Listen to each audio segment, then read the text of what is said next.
y a compartir con ustedes un poquito de la presentación anterior como repaso. Por si acaso el cuestionario que va al final, más que nada es para que ustedes repasen lo que han aprendido, no me lo tienen que enviar, pero al final del curso, de ahí voy a sacar las preguntas, los verdaderos y falsos, las preguntas abiertas y las de alternativa para esa evaluación que se hace siempre al finalizar el curso. Entonces, yo confecciono el cuestionario después de la clase, porque ahí se me van ocurriendo las ideas también en base a la clase. Así que, por si acaso, eso les quería decir, ¿ah? No tienen que enviarme ese cuestionario, sino que ustedes tienen que contestarlo para repasar lo que aprendieron y además de ahí se va a sacar el material para la evaluación final del curso. Bueno, la clase anterior estuvimos viendo el significado etimológico de, de la palabra liturgia, ¿cierto? Em, Relacionado con dos palabritas griegas. Una es ergón, de donde viene energía, trabajo, obra, oficio, actividad. Y la otra palabrita, que también la vimos, ¿cierto? Tiene que ver con el conjunto de personas que forman un pueblo. Laos, Laos. Por ejemplo, para que se acuerden, es interesante que la, la última la séptima iglesia que se menciona en el Apocalipsis se llama Laodicea, ¿ya? Y ahí tienen de nuevo este vocablo Laos que significa pueblo y la Odisea significa el gobierno del pueblo. Y es interesante también porque, como les digo, siempre las palabras griegas, los términos en la Biblia, en el Nuevo Testamento están relacionados. Entonces, Laos, pueblo, y de ahí viene también la Odisea, ¿ah? El gobierno del pueblo significa esa iglesia. También la palabra Nicolás, de ahí viene Nicolaos. Nico es conquistador y Laos del pueblo. Así que por lo tanto, la palabra liturgia, si juntamos los dos términos, significa etimológicamente, es decir, el origen de la palabra significa obra, trabajo u oficio público, ¿ya? Y que enfatizamos bastante que tenía em, no tiene una utilización individual para personas privadas, sino que siempre tenía un sentido público, siempre apuntando, siempre apuntando hacia la comunidad. De hecho, se utilizaba mucho en un grupo de personas desde el punto de vista político, es decir, desde el punto de vista de la polis, de la ciudad, ¿ya? Pero no olvidar que tenía subyace el concepto de siempre cualquier actividad, cualquier oficio, cualquier tarea, siempre en pos de ayudar a los demás o en utilidad de los demás. Por eso que se utilizó también para el servicio militar, se utilizó en los trabajos que se hacían en ganadería, en agricultura, en la ocupación de los esclavos, pero también se utilizó, por ejemplo, eh, en usos comunes, como los trabajos que hacían los obreros de la construcción o el mismo trabajo que hacían los músicos, y mucho más, incluso el trabajo y la función que cumplen los diferentes órganos del cuerpo, ¿ya? Pero donde encontró bastante aplicación fue en los actos de culto. ¿M? Es decir, los griegos fueron los primeros que llamaron a la adoración que hacían a sus dioses, dioses falsos, por supuesto. Ahí empezaron a usar el término de liturgia. Luego vimos que pasó a Egipto como un oficio también en ayuda de los demás, de una comunidad, de una agrupación, ¿cierto? Y tenía la dimensión de un oficio de culto, ¿ya? Pero donde definitivamente, por primera vez en la historia, aparece en los escritos sagrados del Antiguo Testamento es en la Biblia que habíamos dicho de los 70, ¿ah? Que incluso usted la puede conseguir. Es todo el Antiguo Testamento en griego. ¿M? Y ahí aparece entonces, aparece por primera vez la palabra liturgia, donde aparecía la palabra hebrea, porque acuérdese que el Antiguo Testamento fue escrito en hebreo, donde aparecía todo lo que era adoración o acto cultual o que tenía que ver con el templo, con el tabernáculo de reunión o en los actos de adoración. Entonces los que tradujeron del hebreo al griego, ahí pusieron e insertaron la palabra liturgia. ¿M? Así es que la palabra liturgia no tiene que ver con el Estado, con el país o el pueblo, ni con la ciudad, ¿cierto? Ni tampoco con ciudadanos o personas únicas, individuales, sino que tenía relación con el tabernáculo. Recuerden que el tabernáculo es el templo portátil que trasladaban los israelitas por el desierto y también después cuando ya se estabilizaron, se refirió al templo y también, y también eh, especialmente con el altar, ¿ya? Entonces, es en esta traducción de la Biblia desde el hebreo al griego llamado la Septuaginta.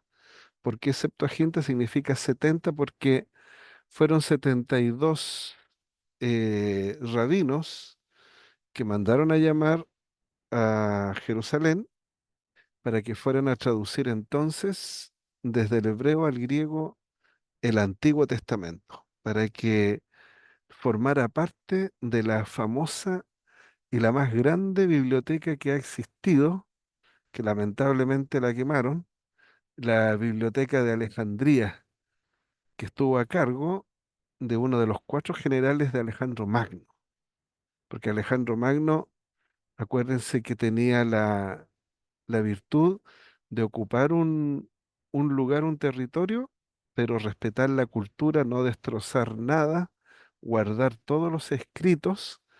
Así es que los generales siguieron, y especialmente el que se quedó a cargo de Alejandría, de salvaguardar todo el conocimiento que había. Y les faltaba, justamente les faltaba el libro sagrado de los judíos en su idioma original, el idioma griego, original para los que vivían en ese lugar. Así que de ahí en adelante esa palabrita adquiere un sentido más profundo, ¿ya? ¿Por qué? Porque era un acto que se hacía para el Señor y en el nombre del Señor. Pero, acuérdense, siempre en beneficio del pueblo.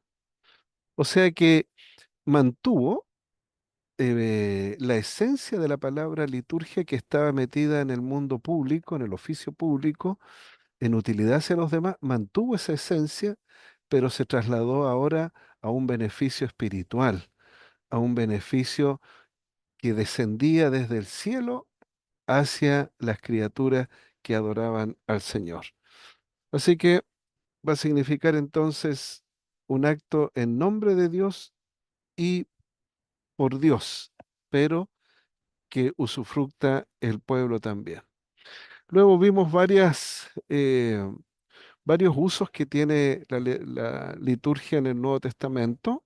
No las voy a ver todas de nuevo, simplemente las voy a repasar, como por ejemplo tenía que ver con el servicio, el ministerio del culto que hacía el sacerdote en el Antiguo Testamento, como por ejemplo el profeta Zacarías, que es mencionado en Lucas 1:23, el padre de Juan el Bautista. eh, También se refiere a los vasos destinados al culto, ¿m? Que eran los instrumentos, los elementos que servían para los sacrificios. Recuerden que el animalito se degollaba, la sangre se echaba en unos vasos y en esa sangre después, una vez al año, en el día de Yom Kippur, en el día del perdón de los judíos, se iba a verter esa sangre en el altar del testimonio o en el arca de la alianza, que también se llama. ¿Ya? Em, Se refiere también al ministerio sacerdotal del Señor Jesucristo, ¿cierto? Porque el Señor Jesucristo, recuerden que fue sacerdote, profeta y rey, y, y por lo tanto tenía que ejercer su oficio de sacerdote. Un sacerdote, acuérdense que tenía tres funciones. Primero, intercedía por el pueblo delante de Dios. Intercedía por el pueblo ante Dios o delante de Dios. Segundo, ofrecía sacrificios. Y tercero, hablaba al pueblo de parte de Dios. Eso eran los principales funciones que tenía el sacerdote. Y el Señor Jesucristo cumplió todos esas funciones, esas actividades como sacerdote. Por ejemplo, si ustedes leen Juan capítulo 17 completito, ahí ustedes tienen ejerciendo el Señor la labor de intercesor, cuando Él comienza a orar no solamente por los apóstoles con los que están ahí, sino que también ora por los que han de creer a futuro por la palabra de los apóstoles. Así que ahí ustedes tienen un precioso bosquejo de lo que hacía el Señor intercediendo por los suyos, que es una de las funciones que tenía el sacerdote. También predicó al pueblo de parte de Dios, ¿cierto? Y toda su vida fue una ofrenda, pero la ofrenda máxima, acuérdense que Él se ofreció en expiación por nuestros pecados ante el Padre, porque no había nadie de nosotros que pudiese satisfacer la justicia que exigía el pago de los pecados. Entonces el Señor Jesucristo fue el que ofreció el sacrificio como sacerdote y a la vez fue la víctima, sacerdote y víctima en una persona, en el altar del Gólgota, en el altar del Calvario, en el altar de la cruz. Así que él cumplió plenamente ese oficio. También se refería al servicio que prestan los ángeles a los hombres. Recuerden que los ángeles son ministros de Dios que son enviados para ayudar a los que son creyentes, ¿cierto? Guardándole de muchos peligros, guiándoles, eh, inclinándolo hacia las cosas espirituales, etcétera, etcétera. ¿Ya? Eh, hay un, un padre de la iglesia llamado el, el pseudo, eh, se me fue de la mente en estos momentos, pero hay un padre de la iglesia que tiene un libro acerca de todos los ángeles, las potestades, los principados y, y toda la función que ellos realizan. ¿Ah? Es muy interesante. ¿M? Entonces, ese trabajo que hacen los ángeles también es liturgia, porque es un servicio, es un trabajo, es una actividad en ayuda, beneficio de nosotros, ¿cierto? Son subordinados al Señor. ¿M? enviados para servicio en favor de los que han de heredar la salvación. También vimos que la liturgia se refiere a todo el trabajo que hizo San Pablo de llevar el Evangelio, ¿cierto?, a los gentiles. Fue encargado de ese ministerio, un ministerio sagrado, donde también sufrió muchas penurias, pasó hambre, lo apedrearon, lo persiguieron, lo encarcelaron, todo lo que significa ser un verdadero testigo, un verdadero apóstol enviado de Jesucristo. Y ese trabajo es una liturgia, ¿cierto? También vimos eh, que ese ministerio, ¿cierto? Lo describe muy bien en Filipenses 2:17. Y aunque tuviera que libarme sobre el sacrificio, ofrecerme, y el servicio liturgia de vuestra fe, me alegrará y me congratularía con todos vosotros. Entonces ahí está él expresando de que liturgia es no solamente servicio, sino que también es sacrificio. ¿Mm? Ahí como que empiezan a unirse estos dos conceptos, servicio a los demás, pero también es sacrificio. ¿Ya? El ministerio sacerdotal del Nuevo Testamento también indica la palabra liturgia, y especialmente que celebraban la cena del Señor o lo que posteriormente se llamaría Eucaristía, ¿cierto? Bien, y entonces vamos a, vimos los diferentes aspectos, ¿cierto? Lo demás lo tienen en los apuntes. Así que yo hoy día voy a partir con, con otro temita que tiene que ver más bien con, antes de ir a la definición de liturgia, nosotros tenemos que entender de que en la liturgia, hermanos, se expresa teología. Y como se expresan verdades teológicas, verdades relacionadas con el Señor, con su obra, con sus planes, sus designios, con su elección que ha hecho de un pueblo determinado, a través del cual nos llegó su palabra, entonces nosotros también necesitamos tener una comprensión teológica de la liturgia, ¿ya? Y esta comprensión teológica de la liturgia nos va a permitir tomar la liturgia de una manera más profunda, más meditada, porque se supone que en cada liturgia, en cada culto, cuando uno participa de la Eucaristía, cuando uno va a la misa, debiera salir con un nuevo, con una renovada devoción, por un lado, con alegría de corazón, pero también eh, debiera haber algo para la mente, no solamente devoción del corazón, sino que en la liturgia, en la Eucaristía, uno debiera, el Señor le debiera revelar algo nuevo acerca de sus misterios. Por eso que la vida de piedad, la vida de devoción, no es solo corazón, hermanos, no es puro corazón, es corazón y cabeza, corazón y cabeza. Y por supuesto, cuando las dos están de una manera bien equilibrada, eso produce acción. ¿M? Por ejemplo, por eso que el Señor Jesucristo en el Evangelio de Juan, Él está meditando, está ahondando con su mente en los misterios como hombre, está ahondando, profundizando en los misterios, ¿cierto? Que ha revelado el Padre.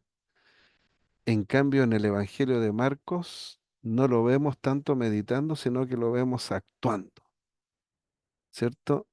Entonces, para ir a la acción, uno tiene que primero contemplar. Y la contemplación significa que usted con su capacidad intelectual, con la inteligencia que el Señor nos ha dado, tenemos que ahondar en las profundidades de las verdades de la fe. Esto no es así algo, no, ya me sé todo el credo, ya he leído todos los libros, porque hay gente que dice, no, yo no necesito leer la Biblia, ya me la leí, yo no necesito leer esto ni profundizar más, ya me lo sé todo. Imposible. Eso es tomar muy a la, con mucha ligereza las verdades de la fe. Uno cada día va profundizando en conocer más. Dios es tan infinito que nunca usted lo va a terminar de conocer. De hecho, usted puede estar 70 años con una persona y nunca la termina de conocer. Entonces, los asuntos de la fe necesita también que usted se compenetre, que ahondemos en lo que el Señor nos ha revelado. Entonces, la parte teológica de la liturgia se basa en la historia de la salvación, porque ese es el concepto que se estableció en el Concilio Vaticano II, ¿ya? Entonces vamos a ver un poquito entonces la noción de historia de la salvación. Ahora, sin este concepto sin la noción de la historia de la salvación, no podemos nosotros comprender el auténtico significado en toda su expresión y en toda su extensión, el significado de la liturgia cristiana. Entonces nosotros tenemos que entender la historia de la salvación, ¿ya? Para poder ahondar en la liturgia cristiana. Ahora, esta liturgia de la salvación,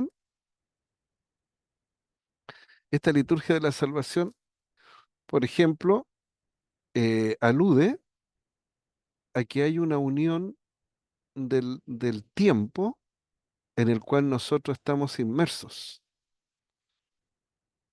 Todo lo que se quiere debajo del cielo, eh, me estoy acordando de Coelet, o llamado también Eclesiastés, ¿cierto? Muy interesante ese libro que escribió Salomón, y ese es un tirón de oreja para todos nosotros, que a veces siempre andamos con faltos de tiempo. Dice, dice Salomón, todo tiene su tiempo y todo lo que se quiere debajo del cielo tiene su hora. Bueno, nosotros andamos siempre en relación al tiempo. Todas nuestras actividades dependen del tiempo. Hay una hora de levantarse, una hora de acostarse, una hora de comer, una hora para hacer esto otro. Entonces, todo lo que se quiere debajo del cielo tiene su hora y tiene su tiempo. Entonces, la historia de la salvación alude a que se une, se une el tiempo en el que vivimos nosotros con la eternidad donde vive el Señor. Dios vive en una dimensión donde no hay tiempo, y esa dimensión donde no hay tiempo se llama eternidad. Entonces, ¿qué es lo que hace Dios en la historia de la salvación? Une lo que no tiene tiempo, que es la eternidad, con aquello que está sometido al tiempo, que es la dimensión donde vivimos nosotros. Eso, eso por un lado. ¿M? Entonces, es la unión del tiempo con la eternidad, es la unión de la historia humana, de la historia de nosotros, ¿cierto? Con la salvación que el Señor nos quiere otorgar en el tiempo. ¿M? A eso hace referencia. Entonces, la unión del tiempo con la eternidad es la unión de la historia humana con la salvación divina. Porque acuérdese que Dios irrumpe en la historia humana. ¿Para qué? Para elegir un pueblo. ¿Para qué? Para sacarlos de la oscuridad. ¿Para qué? Para darse a conocer. ¿Para qué? Para salvarlos. Entonces, por eso que es una unión como de contrarios, ¿cierto? El mismo Señor Jesucristo era perfectamente y 100% humano y perfectamente y 100% Dios. En él, en él habitan, en él habitan las dos naturalezas, la naturaleza humana y divina, en una sola persona. Y la naturaleza humana sometida al tiempo y la naturaleza divina no sometida al tiempo eterna y las dos conviviendo en una persona llamada Jesucristo. Entonces, increíble como lo que hace Dios, lo que hace el Señor para acercarse a nosotros. Por lo tanto, la historia de la salvación es una historia de encuentro, de un encuentro.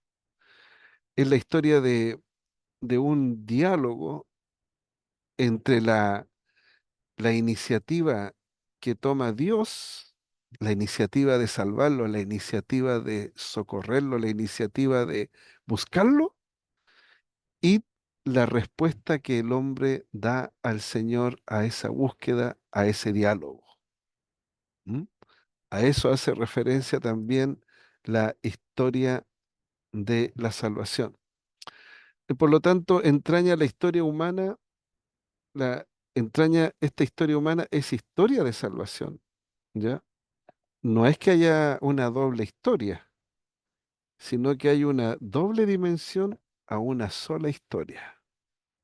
Y por eso que el Señor eligió un pueblo y con ese pueblo Él reveló muchas cosas. Por ejemplo, a Israel le reveló las Sagradas Escrituras. A Israel le reveló su nombre.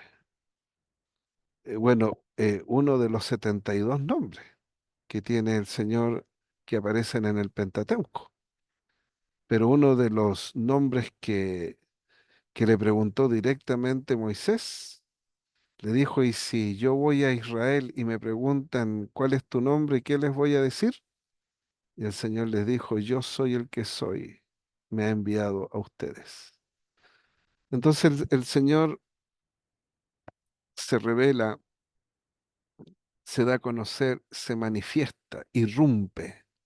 ¿Para qué?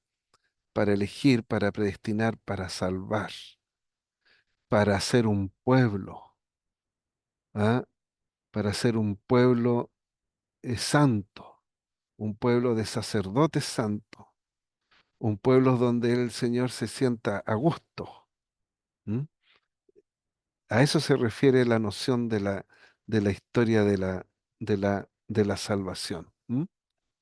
Que es lo necesario para entrar a in- a- a inquirir en el concepto. Después vamos a ver ya la definición de liturgia que es bien completa. De hecho, el Concilio Vaticano II dejó abierta la puerta a los liturgistas para que ahondaran en esta definición de liturgia, pero estableció ciertos lineamientos, ¿ya? Que los vamos a ver en su momento determinado.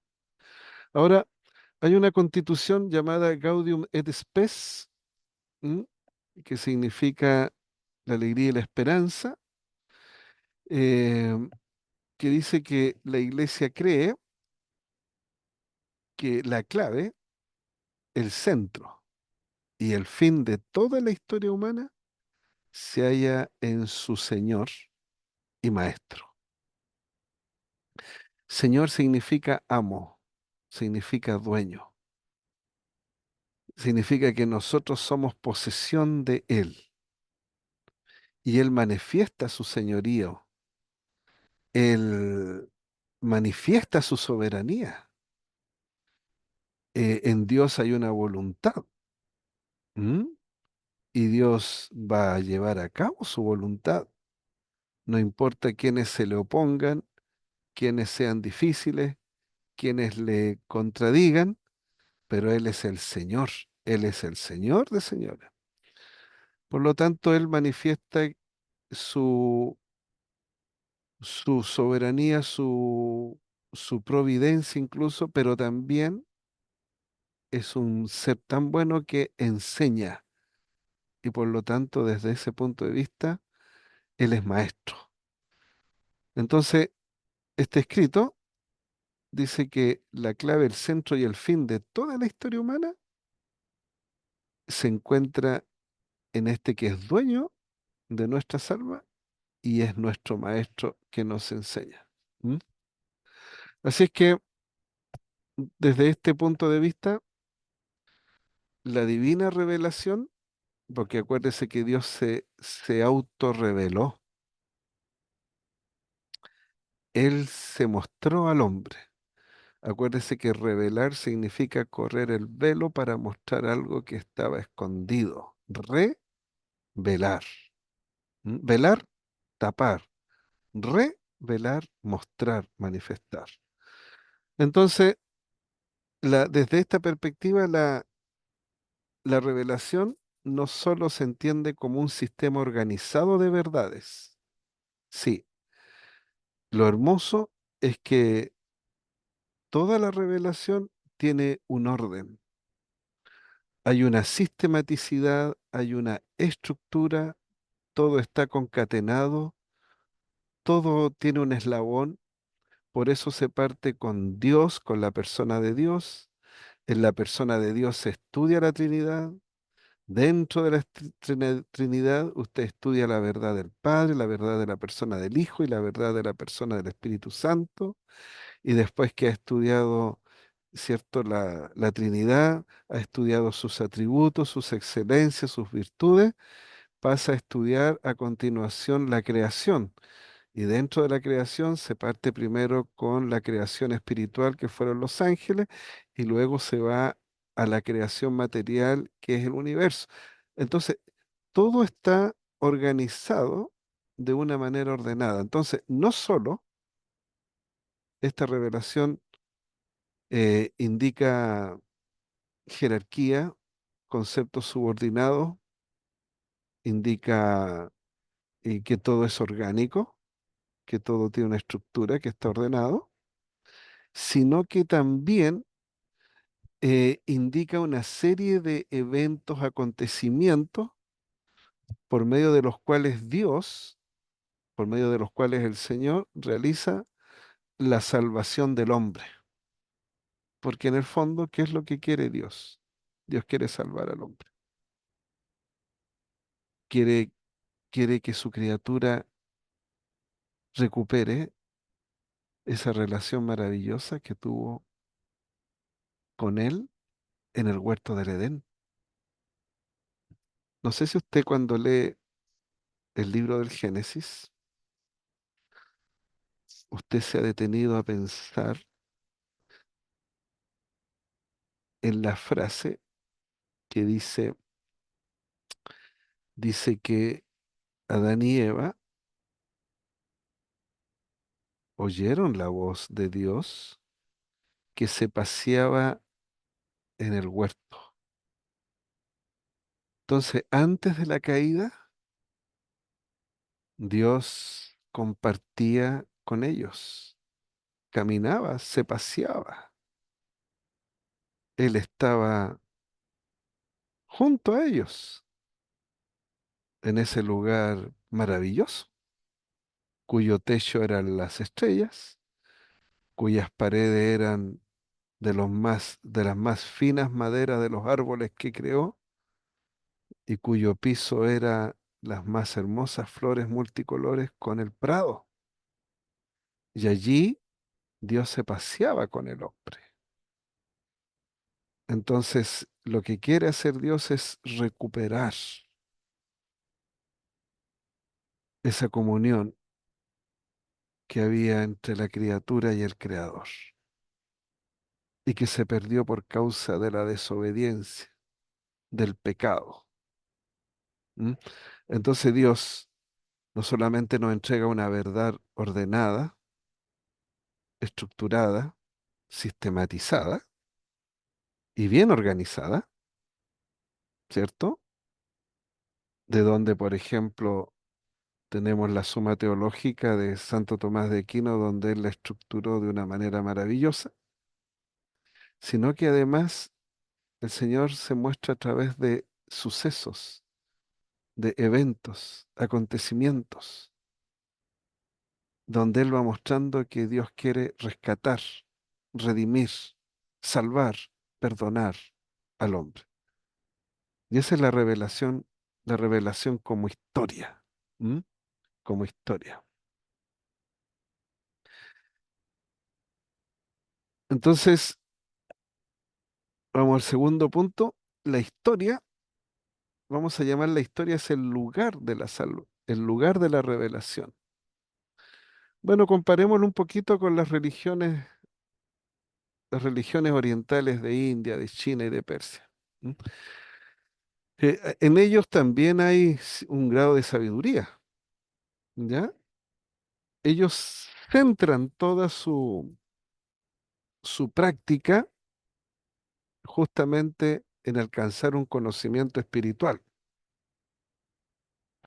Centran en la sabiduría mucho más que en la historia, ¿ya? Eh, en estas religiones del orientales, el tiempo se difumina si lo comparamos con la eternidad. Incluso el tiempo viene a ser un obstáculo que deben superar para su propia liberación. ¿M? Así, en pocas palabras, las religiones orientales. En cambio, Dios, ¿qué es lo que hizo? Em, Eligió a un pueblo, a Israel, lo eligió. No en un tiempo mítico, así en un tiempo imaginario, en un tiempo, ¿cierto? Como de las novelas, de las narraciones, de la literatura, que en realidad no existe, que es una consecuencia de la imaginación de un hombre, no, sino que fue en el tiempo, en la historia. Y les voy a leer lo que dice Deuteronomio de esa elección. ¿Por qué Dios eligió a Israel? Podía haber elegido a los babilónicos, que eran muy matemáticos, con ellos se inició la matemática, o con los egipcios, grandes constructores de pirámides, ¿cierto? No, eligió a Israel y, y, mm, y lo elige de tal manera que, que no es por ser más sobresaliente que todos los pueblos, no, no, no por ser el más importante de todos los pueblos. Al contrario, el Señor lo eligió por ser el más insignificante de todos los que existían. Y lo eligió ¿por qué? Porque simplemente le amó. Entonces es una elección de amor que lleva a cabo el Señor.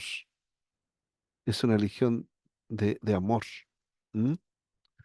Entonces, y justamente la naturaleza de la, de la práctica espiritual de Israel, la esencia, es el Dios que existe, es un Dios que tiene aceidad, la palabra aceidad sin H y con S. Aceidad significa que Dios existe por sí mismo y no por otro. En cambio, nosotros existimos por otro. Si Dios quita su sostenimiento de nosotros, dejamos de existir. En cambio, Dios no depende de otro para existir. Entonces, Ese Dios vivo existe por sí, para sí, y no depende de otro. No hay nadie que lo haya creado. Y ese es el Dios vivo que elige a este pueblo insignificante. Eso está en el libro de Deuteronomio. Lo elige por ser el más insignificante de todos los pueblos. No era el más importante. De hecho, los demás pueblos tenían grandes desarrollos, pero Israel no, pues eran solamente pastores. Y es porque es un Dios vivo que ama. Y el amor busca, el amor anhela, ¿cierto? Em, entonces, vamos a decir de que en la tradición cristiana, la historia de la salvación y la historia de la irrupción de Dios en nuestro tiempo es también un lugar de revelación, ¿ya? Y como dijimos anteriormente, Dios se reveló, quiso mostrarse, quiso manifestarse. Él por sí mismo tomó la iniciativa. Nadie le dijo, oye Señor, revélate, muéstrate, date a conocer. No, Él quiso por su sola voluntad darse a conocer a los hombres. Por lo tanto, la autocomunicación de Dios a los hombres acontece justamente en el tiempo de los hombres y lo que Él muestra, lo que Él da a conocer, la revelación asume la forma de hechos, de acontecimientos, de sucesos que no son míticos, no son producto de la imaginación, no son algo, algo relacionado con una invención humana, no para nada, sino que es verdadero, ¿ya? Eh, porque lo mítico viene de mito, que son explicaciones que buscan expresar, por ejemplo, las ideas ancestrales de un pueblo acerca del mundo en el cual vive, ¿cierto? Pero son a veces resultado de la imaginación nomás. No, lo de Israel con su pueblo es un hecho concreto, fue real. Desapareció la civilización egipcia, desapareció la civilización persa, desapareció la civilización babilónica, desaparecieron todas las grandes civilizaciones. Israel todavía está en pie. ¿Y eso qué demuestra? Eso demuestra de que Dios está con Israel, ha estado en la historia con ellos, guiándoles. Despreciaron a Jesucristo, es verdad, pero Israel es la niña de los ojos de Dios. Y siempre Israel va a estar protegido por el Señor. ¿Mm? Entonces la revelación, lo que Dios muestra de sí, de su obra, de sus planes, consiste en este accionar, en este actuar, en este obrar de Dios en la historia, y la cual adquiere, por lo mismo, el valor de manifestación de Dios. En el fondo, la revelación es cuando Dios se manifiesta. Manifestarse es darse a conocer, mostrarse, ¿ya? Pero cuidado, no se puede mostrar en toda su plenitud, que es lo que quiso Moisés. Moisés quería ver a Dios. Sí, quería ver a Dios y se lo pidió, pero Dios le dijo, le dijo que si llegaba a verlo a él, él podía morir.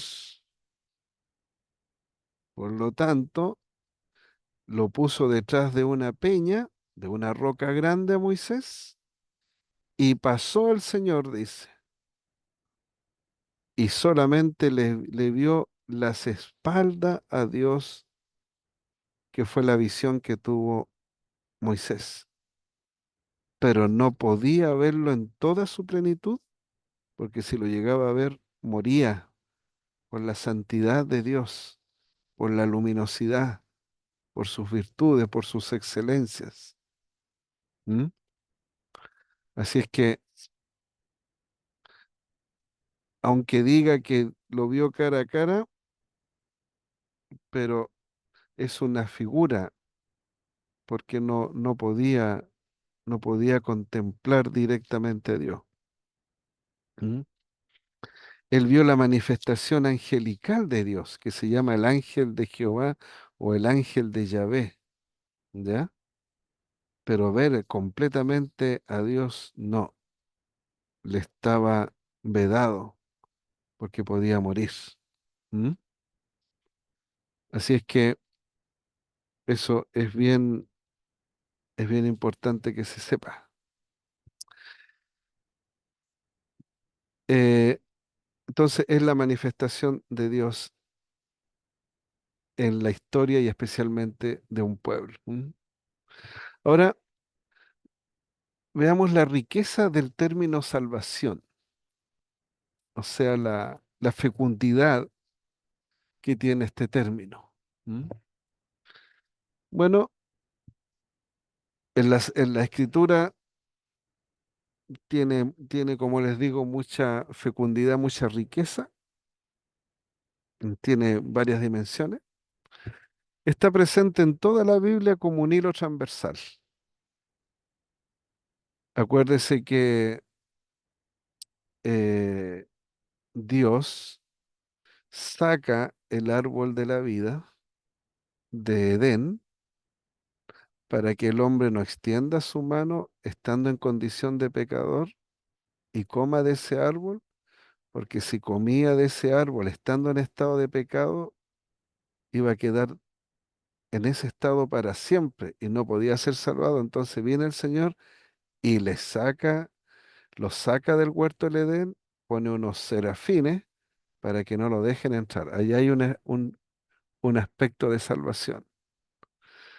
Después que Abel ofrece más excelente sacrificio que Caín, porque él había aprendido de que con la sangre era la única manera en que Dios perdonaba los pecados.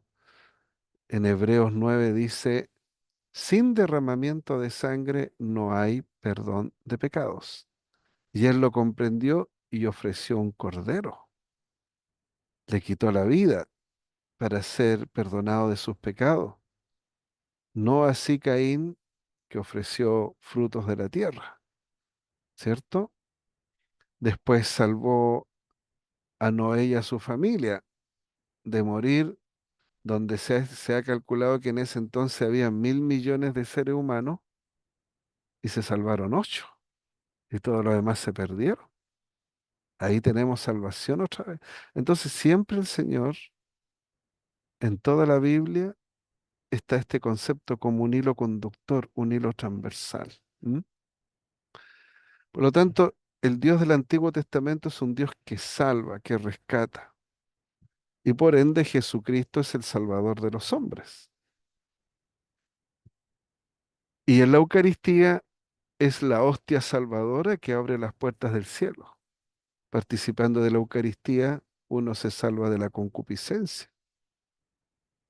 El Señor le fortalece el alma para poder soportar las tentaciones, para poder soportar los deseos carnales, para poder soportar las influencias mundanas. Por lo tanto, nos salva del poder del pecado, porque el pecado tiene poder, pero Cristo en nosotros tiene más poder, pero hay que alimentarse, nutrirse. ¿Y con qué? Con la Eucaristía, ¿cierto? Y por supuesto, la salvación es Jesucristo. Acuérdese que la salvación eh, apunta a una culpa que el amor divino olvida y nunca más me acordaré de vuestros pecados y transgresiones. O sea, esta salvación es tan perfecta Yo siempre lo he dicho así.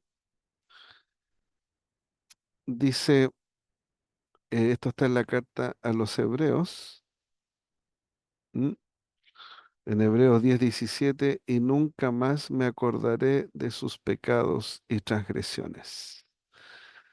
O sea, Dios lo que hace es voluntariamente se borra de la mente los pecados nuestros, si nos hemos arrepentido y creído en Cristo, ¿cierto? Él borra de su mente los pecados y nunca más se acuerda de ellos, nunca más. Como dice el Salmo también, cuán lejos está el occidente del oriente, así hice alejar tus pecados delante de mí. Entonces, ese amor divino realmente olvida. El ser humano, nosotros, los seres humanos, perdonamos, pero no olvidamos. Entonces, alguien ha dicho que el perdón humano recuerda lo que le hicieron, pero es un recordar con paz, con tranquilidad. Yo me acuerdo de lo que me hiciste, yo me acuerdo de esto, me acuerdo de esto otro, pero lo recuerdo sin rencor, sin enojo, porque te he perdonado, lo recuerdo con paz. Ese es el perdonar humano. Pero el perdonar divino, definitivamente el Señor voluntariamente borra de su mente y nunca más me acordaré de tus pecados y transgresiones. ¿Ah? Hebreos capítulo 10, verso 17. Em, entonces, lo que pasó en el huerto del Edén, hermanos, es que el hombre desfiguró la imagen y semejanza con que había sido creado por Dios. Echó a perder esa imagen y semejanza. Quedaron rastros, sí. Entonces, ¿la salvación en qué consiste? ¿En qué se funda? En hacer de que nosotros los hombres volvamos a ser una imagen perfecta de Dios. ¿Ya? Portador del Espíritu Santo y adorador perfecto de Dios en santidad de vida. Eso es lo que quiere de nosotros, que realmente reflejemos a Dios. O sea, si alguien lo ve a usted, diga, hoy, ¿sabes qué? Yo cuando te veo a ti, yo veo a Jesucristo o veo al Señor,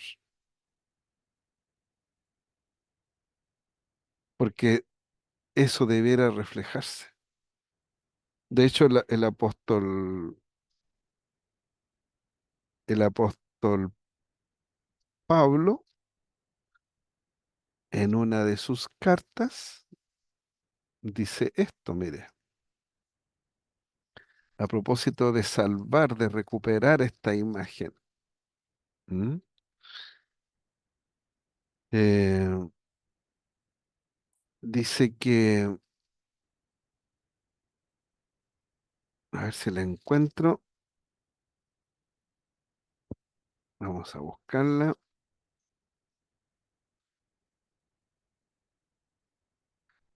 Por tanto, nosotros todos, mirando a cara descubierta como en un espejo la gloria del Señor, somos transformados de gloria en gloria en la misma imagen como por el Espíritu del Señor. Entonces, eso es lo que está haciendo en estos momentos en vida el Señor. Nosotros tenemos que dejarnos transformar de gloria en gloria. O sea, cada día, la gloria, ¿qué es lo que es la gloria? La gloria es el resplandor enceguecedor de Dios que emana de su esencia debido a sus perfecciones. Entonces, se supone que nosotros trabajamos en nuestro interior desarrollando las virtudes cristianas, los frutos del Espíritu, las bienaventuranzas, echando mano de los dones del Espíritu Santo para ir siendo más brillante espiritualmente, para ir transformándonos de gloria. Gloria es la luz enceguecedora que emana de un ser virtuoso. Hay que ir creciendo de gloria en gloria a la imagen de Jesucristo. Eso es lo que quiere Dios. ¿Para qué? Dice, para llegar a ser la misma imagen con el cual Él nos creó al principio. Y aquí uno no puede decir, no, yo no puedo, no, no tengo los elementos, no tengo No, están todos los recursos a disposición, partiendo del verdadero cristiano que tiene el Espíritu Santo dentro de sí. Tiene la palabra de Dios, tiene la oración, tiene la cena del Señor, la Eucaristía, tiene la intercesión de Dios, el Hijo intercediendo ante nosotros como abogado ante el Padre. Entonces uno tiene el deber de ir creciendo de gloria en gloria, siendo cada vez más parecido a nuestro Señor, porque o si no, entonces el Señor va a tener que eh, aplicar otra pedagogía para enseñarnos, pero nosotros ya lo sabemos. Así que eso es lo que hace el Señor. La salvación entonces se fundamenta en hacer que el hombre vuelva a ser imagen perfecta de Dios,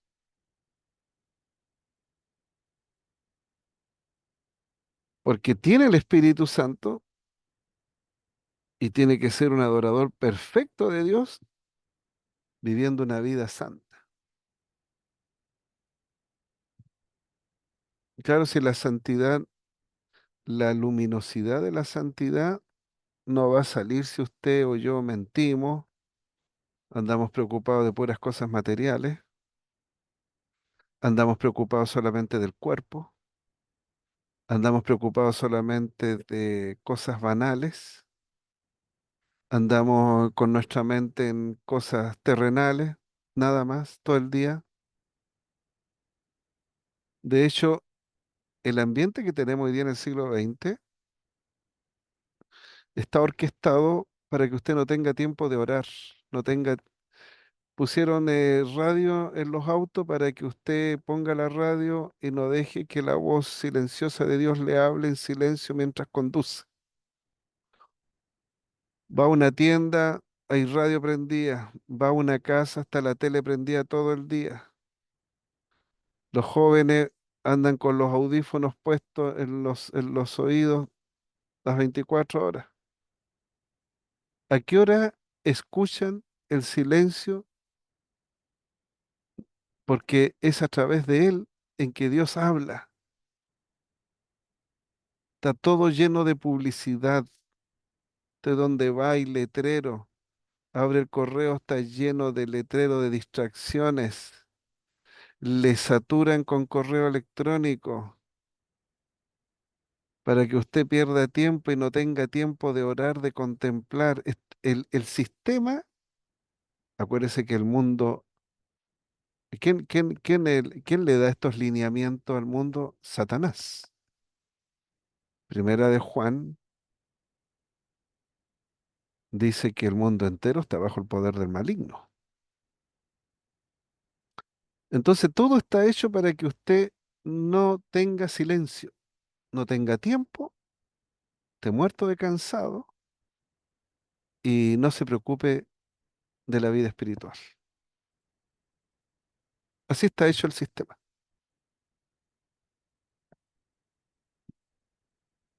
Bien, entonces el cristianismo, podríamos decir, es la religión de la salvación. Por ejemplo, el budismo no es una religión de la salvación. El budismo El budismo lo que hace es tratar de eliminar todo deseo, porque en todo deseo uno sufre. Y es imposible eso porque la persona siempre tiene algún deseo. Y el cristiano verdadero debe sufrir, porque nuestro Señor Jesucristo sufrió y padeció por nosotros. Por lo tanto, el budismo no es cristiano.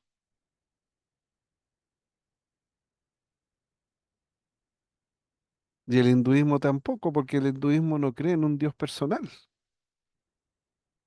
cree en algo abstracto, en que su personalidad se diluye. Entonces, la única religión de la salvación es el cristianismo. Entonces, todo esto, lo que estamos viendo, se expresa en la liturgia. Algunas expresiones litúrgicas de la historia de la salvación que usted conoce. Por ejemplo, del misal romano dice: Te alabamos, Padre Santo, porque eres grande y porque hiciste todas las cosas con sabiduría y amor. A imagen tuya creaste al hombre y le encomendaste el universo entero para que, sirviéndote solo a ti, su creador, dominara todo lo creado. Y cuando por desobediencia perdió tu amistad, no lo abandonaste al poder de la muerte, sino que, compadecido, tendiste la mano a todos para que te encuentre el que te busca. Reiteraste además tu alianza, tu pacto a los hombres. Por los profetas los fuiste llevando con la esperanza de salvación. Y tanto amaste al mundo, Padre Santo, que al cumplirse la plenitud de los tiempos, nos enviaste como Salvador a tu único Hijo, el cual se encarnó por obra del Espíritu Santo, nació de María la Virgen, y así compartió en toda nuestra condición humana, menos en el pecado. Anunció la salvación a los pobres, la liberación a los oprimidos y a los afligidos, el consuelo, para cumplir tus designios. Él mismo se entregó a la muerte y resucitando destruyó la muerte y nos dio vida nueva. Y porque no vivamos ya para nosotros mismos, sino para Él, que por nosotros murió y resucitó, envió, Padre, al Espíritu Santo como primicia para los creyentes, a fin de santificar todas las cosas, llevando a plenitud su obra en el mundo. Por eso, Padre, te rogamos que este mismo Espíritu santifique estas ofrendas, para que se conviertan en el cuerpo y la sangre de Jesucristo nuestro Señor. ¿Qué es lo que expresan estas palabras, estas expresiones de la liturgia, de la Eucaristía? La historia de la salvación. Es una acción de gracias a Dios, porque siempre Él ha tenido la bondad y ha estado ocupado en rescatar al hombre. Otra plegaria lo constituye la consagración del agua bautismal en el curso de la solemne vigilia pascual, en la que se celebra el bautismo de los catecúmenos. Oh Dios, que realiza en tus sacramentos obras admirables con tu poder invisible, y de diversos modos te ha servido de tu criatura, el agua, para significar la gracia del bautismo. Oh Dios, cuyo espíritu, en los orígenes del mundo, se cernía sobre las aguas, para que ya desde entonces concibieran el poder de santificar. Oh Dios, que incluso en las aguas torrenciales del diluvio prefiguraste el nuevo nacimiento del que habló el Señor Jesús, de modo que una misma agua misteriosamente pusiera fin al pecado, pero también diera origen a la santidad. Oh Dios, que hiciste pasar a pie enjuto por el mar rojo a los hijos de Abraham, para que el pueblo liberado de la esclavitud del faraón fuera imagen de la familia de los bautizados. Claro, Pablo explica este suceso histórico como una figura del bautismo. Todo Israel fue bautizado en el Mar Rojo, dice, en la carta a los Corintios. Oh Dios, cuyo Hijo, al ser bautizado por Juan en el agua del Jordán, fue ungido por el Espíritu Santo. Colgado en la cruz, vertió de su costado agua junto con la sangre. Y después de su resurrección mandó a sus apóstoles: id y haced discípulos de todos los pueblos, bautizándolos en el nombre del Padre, y del Hijo, y del Espíritu Santo. Mira el rostro de tu iglesia y dígnate abrir para ella la fuente del bautismo.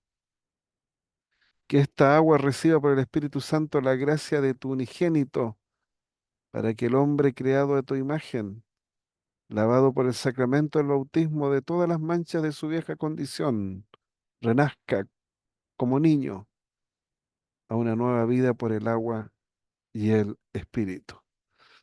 Entonces, estas expresiones que lo vemos en los sacramentos, que son litúrgicas, llevan, contienen el deseo y expresan toda la historia de la salvación que Dios ha querido siempre tender, ha alargado su brazo para alcanzar a su criatura y traerla a la comunión. ¿Cierto? Entonces, vamos a ir viendo ya los últimos puntitos.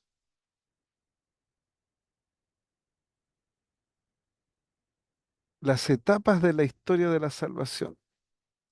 La vamos a dividir en tres etapas, ¿ya?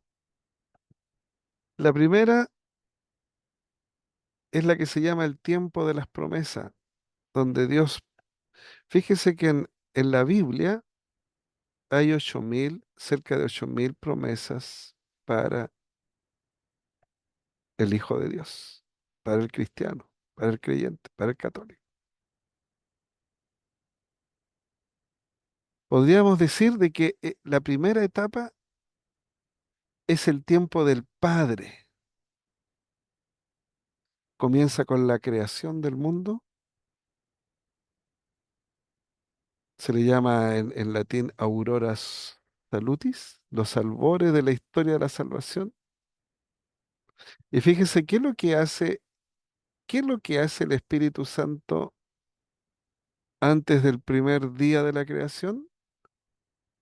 Dice, y el Espíritu de Dios se movía sobre la faz de las aguas, como apartando las aguas, como santificando las aguas, como dándole su bendición a las aguas. Eso es lo que hacía al principio. Entonces, y se despliega, ¿cierto? Despliega su poder Dios el Padre a través de todas las intervenciones que hace con el pueblo de su elección, que era el más insignificante de todos los pueblos. Y más tarde empieza a utilizar a los profetas. ¿M? Y por lo tanto, esto fluye o discurre, ¿cierto? En términos de preparación, se está preparando, se está anunciando y se está profetizando.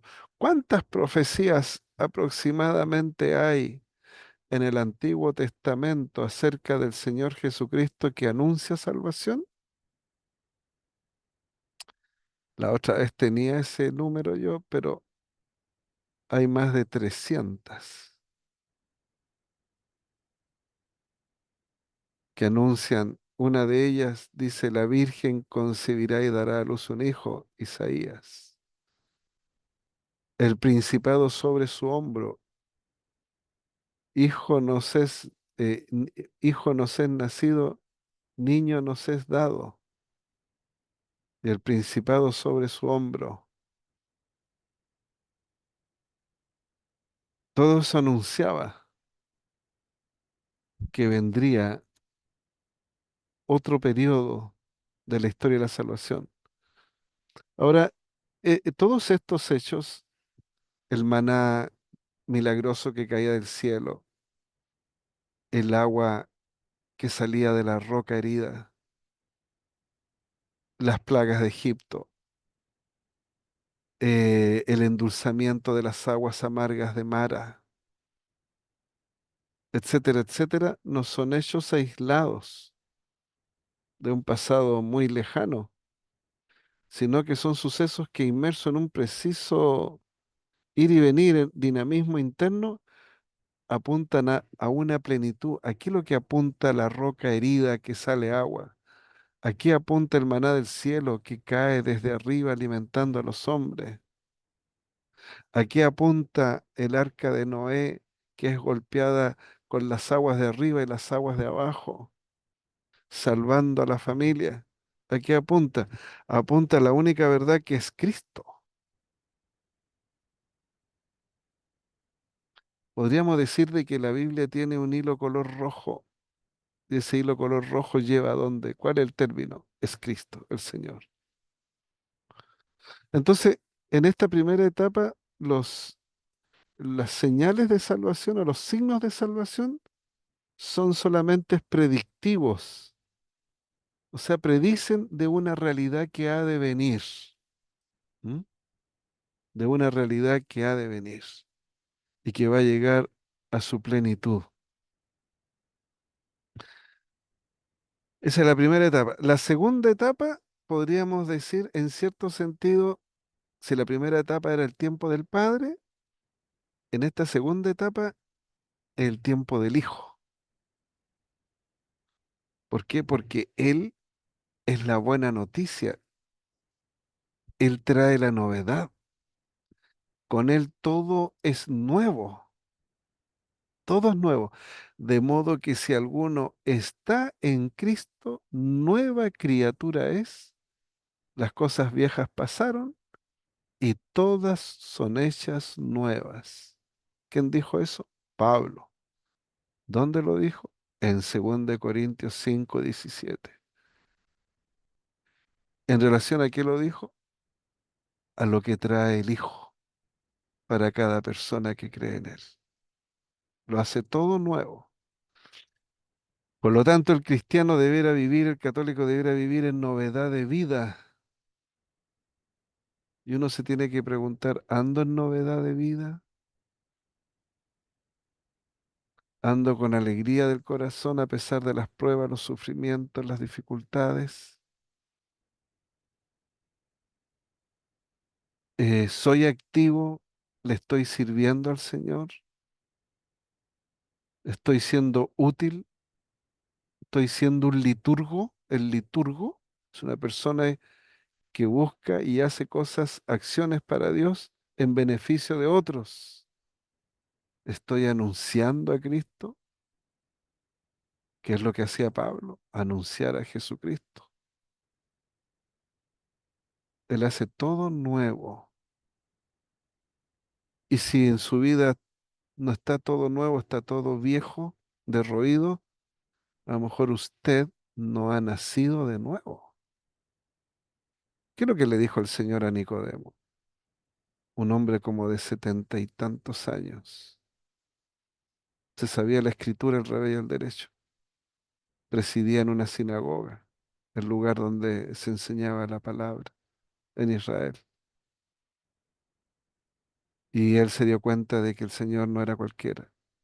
El Señor captó y le dijo, mira Nicodemo, te es necesario nacer de nuevo. Lo que es nacido de la carne, carne es, pero lo que es nacido del Espíritu, Espíritu es. Si quieres ver el reino de Dios, si quieres entrar al reino de Dios, te es necesario nacer de nuevo, tener un encuentro con Jesucristo, que es lo que habla la nueva evangelización. Entonces, todo lo que el Señor dijo, o todo lo que se dijo anteriormente, tiene su plenitud en el Señor Jesucristo. Todo. Entonces, lo que hace Dios, lo que hizo Dios fue un proceso gradual de pedagogía divina que condujo la historia humana, eh, para que la llevara a un momento culminante, a un momento decisivo, cuando Dios iba a tomar parte personalmente en el destino humano, donde se encarnaría el Hijo. Primera vez en la eternidad de la eternidad que una de las tres personas toma materia, materia humana, carne, huesos, irrumpe y pasa a ser uno de nosotros por medio del Espíritu Santo. Por eso que Pablo llama a esta etapa donde aparece el Señor Jesucristo, lo llama la plenitud de los tiempos. ¿Por qué le llama la plenitud de los tiempos? Porque se cumple todo lo que dijo el Antiguo Testamento en figura, porque se hace presente la vida divina en lo humano, la vida divina en lo humano.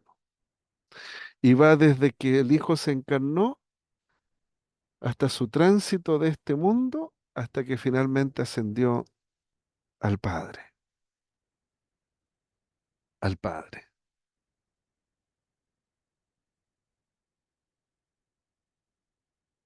Bien, y la última etapa, y con eso voy cerrando porque yo creo que me llegó un mensaje de que hasta ahí nomás.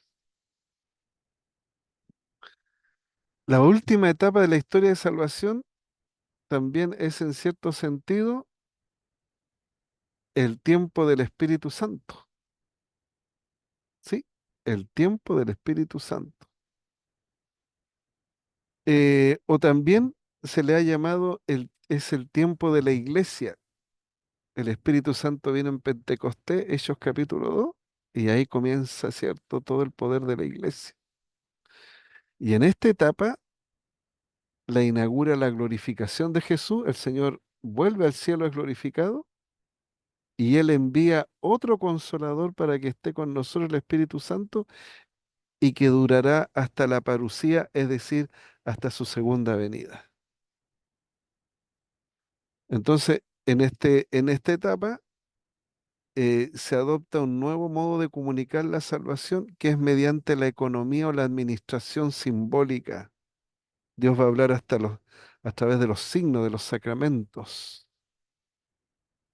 Entonces, es el periodo de la iglesia que tiene la sacramentalidad su nota más característica, que es con natural a la fe. ¿Mm?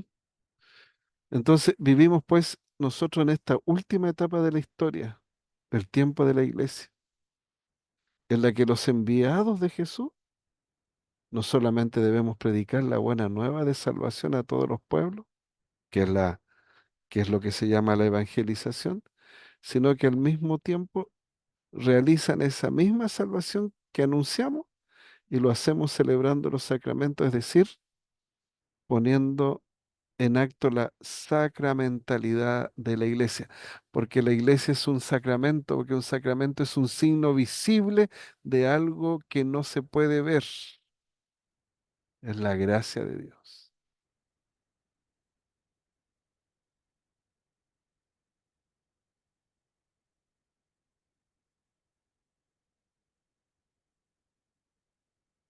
Bien, y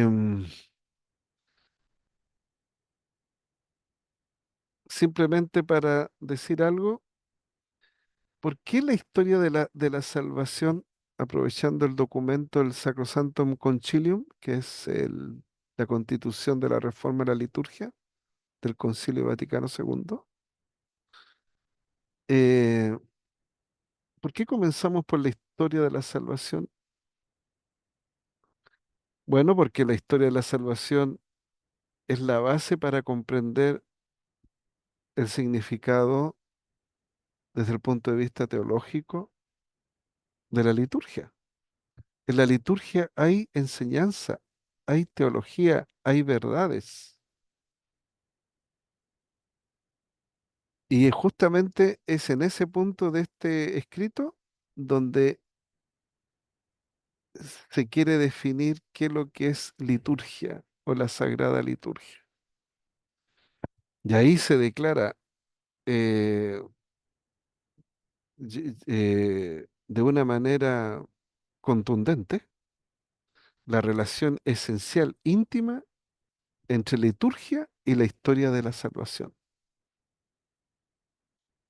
Entonces, este concilio va a presentar un hito, algo importante en la historia de la liturgia, porque va a describir la naturaleza de la misma, que es lo que nosotros vamos a entrar ya en detalle.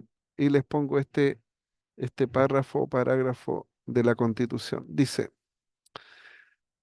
Dios que quiere que todos los hombres se salven y lleguen al conocimiento de la verdad, eso está en 1 Timoteo 2:4, habiendo hablado antiguamente en muchas ocasiones de diferentes maneras a nuestros padres por medio de los profetas, Hebreos 1:1, cuando llegó la plenitud de los tiempos, Gálatas 4:4, envió a su Hijo, el Verbo hecho carne, ungido por el Espíritu Santo para evangelizar a los pobres y curar a los contritos de corazón, como médico corporal y espiritual. El Señor no solamente sanaba el cuerpo, pero sobre todo sanaba el alma. Mediador entre Dios y los hombres. En efecto, su humanidad unida a la persona del Verbo fue instrumento de nuestra salvación. Por esto en Cristo se realizó plenamente nuestra reconciliación y se nos dio la plenitud del culto divino. Entonces, esta obra de redención humana, hermano, y de la perfecta glorificación de Dios, preparada por las maravillas que Dios obró en el pueblo de la antigua alianza, Cristo la realizó principalmente por el ministerio pascual de su bienaventurada pasión, resurrección de entre los muertos y la gloriosa ascensión. Bien, voy a llegar hasta acá, hermanos. Voy a parar la grabación. No quiero abusar de ustedes.